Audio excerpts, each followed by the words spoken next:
Horror मंत्रा के YouTube channel में आपका स्वागत है।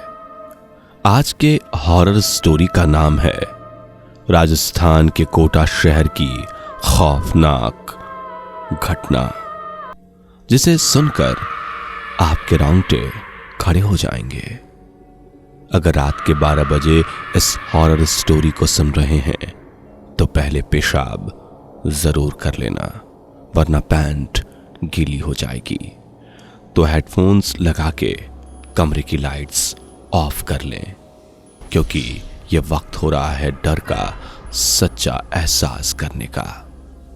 अगर चैनल पर नए हैं तो सब्सक्राइब जरूर कर लेना, ताकि हर एक वीडियो की नोटिफिकेशन मिलती रहे। जिंदगी एक पहिए की तरह है जो लगातार घूमती रहती है। जहां से चीजें शुरू होती हैं वहां पे वापस आके थम जाती हैं। बिल्कुल उसी तरह उसी मोड़ पर हमें फिर छोड़ देती हैं, क्योंकि जिंदगी का हर पल हमारे कर्म और नियति से जुड़ा हुआ होता है। ये कहानी राजस्थान के कोटा शहर से जुड़ी एक सच्ची घटना से प्रेरित किसी के असफल प्यार का प्रतिशोध है।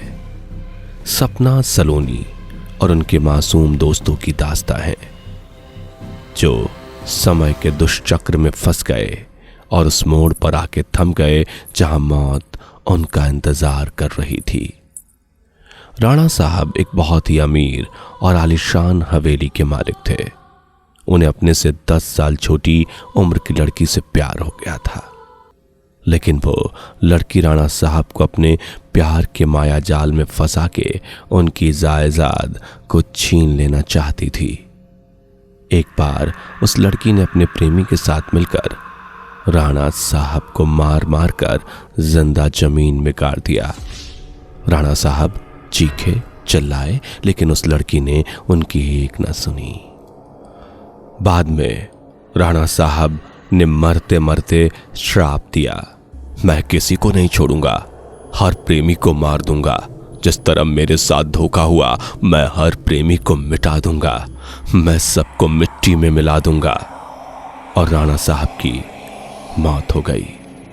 उस दिन के बाद वो जगह और वो हवेली श्रापित हो चुकी थी। वहां जो भी जाता था वो कभी भी वापस लौट कर नहीं आता था। आज भी राणा साहब की प्रेत आत्मा वहां घूमती रहती है। कुछ दिनों के बाद उस हवेली में एक प्रेमी कपल घूमने के लिए आए। सपना और रजत, उन दोनों की सगाई हो चुकी थी, लेकिन शादी अभी बाकी थी। सपना अपने घर में किसी को कुछ बताए बिना रजत के साथ आई थी। सपना और रजत मजाक मस्ती में उस जगह पहुंच गए जहां राणा साहब को जिंदा दफन कर दिया गया था। अचानक रजत उस जगह पे गिर जाता है और उसका पैर जमीन के नीचे घुसने लगता है। यह देखकर सपना डर जाती है और मदद के लिए चीखने चिल्लाने लगती है, लेकिन कोई भी उसकी आवाज नहीं सुन पाता है। सपना जब उस हवेली में मदद के लिए जाती है तो वहीं उसे किसी के होने का आभास होता है। उसी वक्त तुरंत सपना गिर जाती है और कोई उसका पैर पकड़कर उसी जगह पर खींच के ले जाता है जहां राणा साहब और रजत दफन हुए थे। बाद में सपना भी उस जगह पर दफन हो जाती है। कुछ दिन के बाद जब सपना अपने घर नहीं पहुंचती, तब उसकी बहन सलोनी अपने पति समीर और कुछ मित्रों के साथ उसे ढूंढते ढूंढते उस हवेली में पहुंच जाती है। समीर एक पैरानॉर्मल एक्टिविटी का एक्सपर्ट था। जब वो उस हवेली पर पहुंचे तब समीर को पता चल गया कि यहां पे किसी बुरी आत्मा का वास है। उसने सब कुछ सूचित कर दिया। उसी रात को उन सभी के साथ कुछ अजीबोगरीब घटनाएं होने लगती हैं, जैसे कि नल से पानी का टपकना, बेडरूम में मिट्टी का अपने आप आ जाना, रूम की खिड़की या अपने आप उसका हिलने लगना, किसी के रोने और चिल्लाने की आवाज आना। ये सब देखकर वो सभी डर जाते हैं और उनमें से एक भागने की कोशिश करता है, लेकिन राणा साहब की प्रेतात्मा उसे भी जिंदा दफन कर देती है। दूसरे दिन जब उन लोगों को पता चलता है कि उनका एक साथी गायब है, तब वो लोग और भी डर जाते हैं। लेकिन समीर बताता है कि हमें यहां से बाहर निकलना है तो हमें उस आत्मा को बुलाना होगा और उससे पूछना चाहिए कि वो आखिर चाहती क्या है। डर के मारे सभी लोग समीर की बात मान लेते हैं और आत्मा को बुलाने के लिए तैयार हो गए। समीर ने एक रूम में सभी तैयारियां कर लीं। बताया कि जब तक हम आत्मा से पूरी जानकारी नहीं जान लेते तब तक कोई इस रूम से बाहर नहीं जाएगा और कुछ भी हो जाए कोई किसी का हाथ नहीं छोड़ेगा।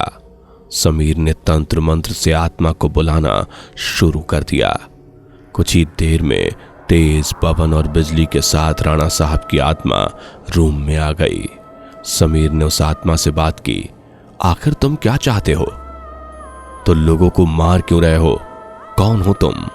राणा साहब की आत्मा ने कहा, निकल जाओ यहां से, मैं किसी को नहीं छोड़ूंगा, सब मारे जाएंगे। जो भी यहां आगे आ गया उन सबको मार दूंगा। इतना कहकर वो आत्मा चली गई। वो लोग बाद में सपना की आत्मा को बुलाते हैं। आखिर उसके साथ क्या हुआ था? सपना की आत्मा ने उन सभी को सारी हकीकत बता दी। बोली, मुझे राणा साहब ने जमीन के नीचे दफन कर दिया, प्लीज मुझे यहां से निकालो।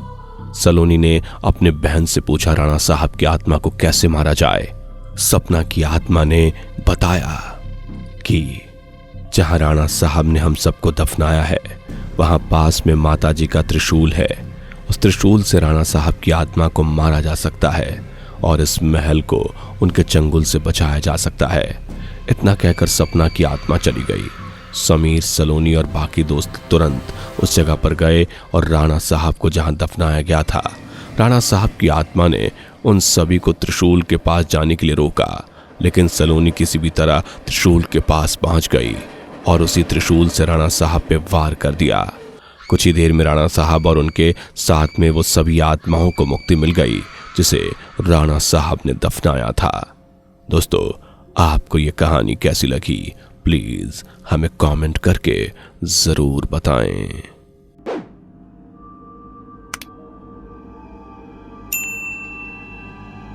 दोस्तों, आपकी स्क्रीन पर 2 और वीडियोस दिख रही हैं जो बहुत ही डरावनी है, जिसे देखने के लिए आप इस स्क्रीन पर क्लिक करें।